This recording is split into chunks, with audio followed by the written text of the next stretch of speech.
দেখুন, একজন বাংলাদেশি আরেকজন বাংলাদেশির কি কি ক্ষতি করতে পারে। এই যে দুবাইতে কয়েকদিন আগে ইরান মিসাইল মারছিল না দুবাই এয়ারপোর্টে, সেটা আমরা সকলে জানি, বিভিন্ন পত্র পত্রিকাতে আসছিল। তখন দুবাই এয়ারপোর্ট থেকে একটু দূরে আর কি আমাদের বাংলাদেশি একজন ভাই ক্লিনার, সে ক্লিনারের কাজ করে। দুবাই এয়ারপোর্টে যখন আগুন ধরে উঠছিল না, তখন সে কী করছে, এটাকে ভিডিও করছে, ভিডিও করে তার ওই যে টিকটক সোশ্যাল মিডিয়াতে আপলোড করছে। সে বলতেছে যে দুবাই এয়ারপোর্টে আগুন ধরে গেছে। এই ভিডিওটি মুহূর্তের ভিতরে প্রচুর ভাইরাল হয়ে গেছে। এখন যে লোকটি এই ভিডিওটি আপলোড করছে, যে ক্লিনার বাইটা এই ভিডিওটি আপলোড করছে, তার সাথে তার রুমমেট একজনের সাথে একটু শত্রুতামি ছিল আর কি। এখন যেহেতু দুবাই পুলিশ ঘোষণা দিয়েছে যে আমাদের দেশের কোনো অভ্যন্তরীণ বিষয় আপনারা সোশ্যাল মিডিয়াতে প্রচার করবেন না, সোশ্যাল মিডিয়াতে প্রচার করলে আপনাদেরকে গ্রেপ্তার করা হবে। এখন তার যে রুমমেট যেটার সাথে তার সাথে বাড়াবাড়ি করা, মানে বাড়াবাড়ি হয়েছে, সেই লোকটি কী করছে, এই ভিডিওটি দুবাই পুলিশের কাছে দিয়ে দিছে। দিয়ে বললো যে আপনাদের দেশের অভ্যন্তরীণ বিষয় নিয়ে বাংলাদেশি একজন ভিডিও করে সোশ্যাল মিডিয়াতে ছাড়ছে।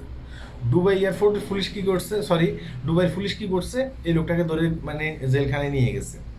আবার এই ঘটনাটি যেহেতু আমি এই কয়েকদিন যাবৎ ইসরায়েল ইরান তারপরে আমেরিকার যুদ্ধ নিয়ে কথা বলতেছি, তখন একজন ব্যক্তি দুবাই থেকে আমাকে মেসেজ করছে। সে আমাকে বলছে যে ভাই, আমার রুমমেট, তার সাথে আরেকজনের সাথে শত্রুতামি ছিল, এই শত্রুতামি সে উদ্ধার করতে যেয়ে কী করছে, সে দুবাই পুলিশের কাছে আপনার ও সমস্ত তথ্য দিয়ে দিছে এবং কি ভিডিওটা দিয়ে দিছে। দুবাই পুলিশ ওই ক্লিনের ব্যাগে আপনার গ্রেপ্তার করে নিয়ে গেছে।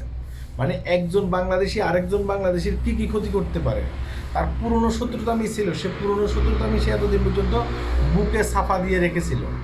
এখন সে সুযোগ পাইছে, সে সুযোগটা কাজে লাগাই দিছে। সে একবারও এটা চিন্তা করে নাই যে শত্রুতামি ছিল ভালো কথা, এই লোকটা যদি এখন জেলখানায় চলে যায় তার ফ্যামিলির কী অবস্থা হবে, এবং কি এই লোকটার তো হাড় মাংস কিছুই পাওয়া যাবে না, কারণ দুবাইয়ের অভ্যন্তরীণ বিষয় নিয়ে সেই ভিডিও আপলোড করছে। ভালো কথা, আমি তাকে না করে দিই এই ভিডিও, সেদিন যেন আপলোড না করে। তার সাথে আমার ছোটোখাটো শত্রুতামি থাকতেই পারে, এই কারণে কি আমি তাকে পুলিশের হাতে উঠাই দেবো? কিন্তু কী করলো, এই লোকটা পুলিশের হাতে উঠে দিছে এই মানে ক্লিনার বাইটাকে। তার অবস্থা তো মনে হয় পুরো সিরিয়াস হবে, তার ফ্যামিলির অবস্থাও পুরো খারাপ হবে। ভাই, আপনার সাথে যদি কারোর সাথে শত্রুতামি থাকে, সেটা থাকুক, সমস্যা নেই, সেটা কেন আপনি পুলিশের কাছে বলতে যাবেন? এবং কি তার সাথে মিট করে ফেলেন, যদি কোনো সমস্যা হয় সেটা আপনারা নিজেদের ভিতরে এটাকে করে ফেলেন, সমাধান করে ফেলেন। এই যে কত বড় একটা মানে ঘটনা ঘটছে, সেটা কি বুঝতে পারছেন? এখন তার লাইফ পুরো শেষ করে দেবে দুবাই পুলিশ।